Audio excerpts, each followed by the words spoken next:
नमस्कार, प्रभा साक्षी देख रहे हैं आप। पेश है न्यूज रफ्तार से। प्रधानमंत्री नरेंद्र मोदी ने मंगलवार को आतंकवाद, भ्रष्टाचार, मादक पदार्थों की तस्करी, अवैध शिकार और संगठित अपराध को मानवता के लिए वैश्विक खतरा बताया और कहा कि इन चुनौतियों से निपटने के लिए विश्व के एकजुट होने का समय आ गया है। राजधानी दिल्ली स्थित प्रगति मैदान में आयोजित 90वीं इंटरपोल महासभा को संबोधित करते हुए मोदी ने ये भी कहा है कि आतंकवाद सिर्फ भौतिक रूप से ही नहीं मौजूद है, बल्कि वह अब साइबर खतरों और ऑनलाइन कट्टरता के माध्यम से भी अपना दायरा बढ़ा रहा है। प्रधानमंत्री नरेंद्र मोदी ने आज गुजरात में राष्ट्रीय समुद्री विरासत परिषद की समीक्षा बैठक में हिस्सा लिया। इस दौरान प्रधानमंत्री ने कहा कि लोथल में राष्ट्रीय समुद्री धरोहर परिषद भारत के समृद्ध समुद्री इतिहास पर गर्व करने का विषय है।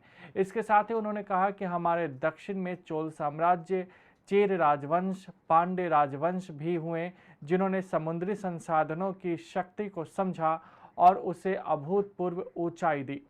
भारत का समुद्री इतिहास हमारा धरोहर है, जिसे भुला दिया गया है।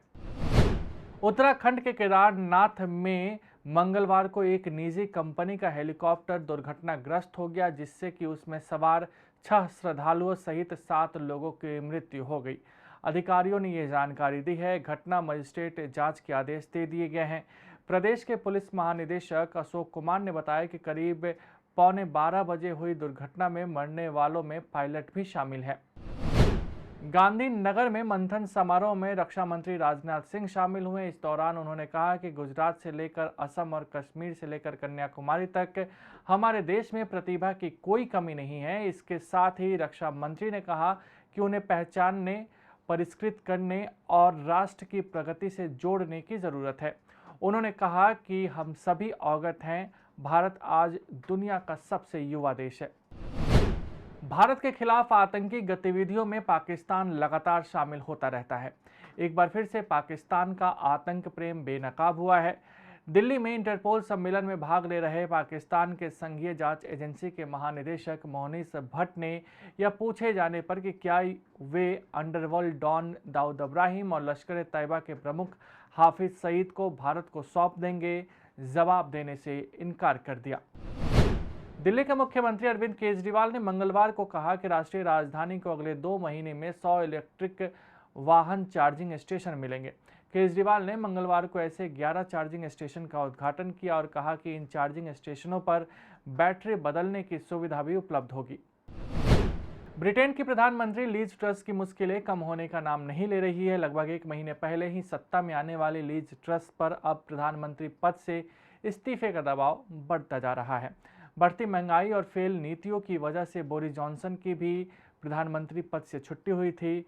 अब वही महंगाई और फेल आर्थिक नीतियां लीज ट्रस की भी मुश्किलें बढ़ा रही हैं। बॉलीवुड अभिनेत्री नोरा फतेही के एक डांस कार्यक्रम को बांग्लादेश सरकार ने ये कहकर अनुमति नहीं दी है कि वे फिजूल खर्ची में डॉलर खर्च नहीं करना चाहते। ये जानकारी बांग्लादेश के सांस्कृतिक मामलों के मंत्रालय द्वारा सोमवार को नोटिस जारी करके दिया गया है। बांग्लादेश इस वक्त घटते विदेशी मुद्रा भंडार और महंगाई से जूझ रहा है। नोरा फतेही को महिला नेतृत्व निगम द्वारा एक कार्यक्रम में डांस प्रोग्राम के लिए आमंत्रित किया गया था। घरेलू शेयर बाजारों में लगातार तीसरे दिन तेजी रही और बीएसई सेंसेक्स 549 अंक से अधिक का उछाल आया। वैश्विक बाजारों में सकारात्मक रुख और सूचकांक में मजबूत हिस्सेदारी रखने वाली रिलायंस इंडस्ट्री के शेयर में लिवाली से बाजार को लाभ हुआ। 30 शेयरों पर आधारित बीएसई सेंसेक्स 549.62 यानी कि 0.94% उछलकर 58,960.60 अंक पर बंद हुआ।